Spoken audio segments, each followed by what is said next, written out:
Yandexchilar kimga chiqqan bo'lsa заказ недоступен deb приложение обнаружил подменные данные. Установьте последняя versiya приложения deydi. Bu telefondan bu ishlamaydi. Buni birdan bir yo'li telefonni almashtirish kerak yoki telefonni hamma narsani udalit qilib ofitsialniy versiya установка qilish kerak. Zbros berib. Keyin sim karta ishlamaydi. Buni O'zbekistonni programmistlari sim karta joyi ofitsialniy imeykadan o'tmagan telefonlarni nima qilgan, root qilgan.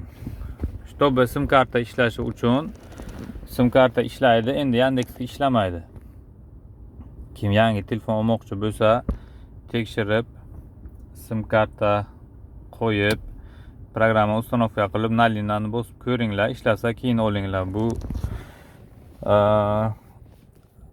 ko'pincha chetdan kirib kelgan telefonlar bilan bo'ladi. Ofitsialniy imeykadan o'tmagan telefonlar shunday bo'ladi. O'sha uchun tekshirib, ko'rib, linani bosgandan keyin olinglar telefonni.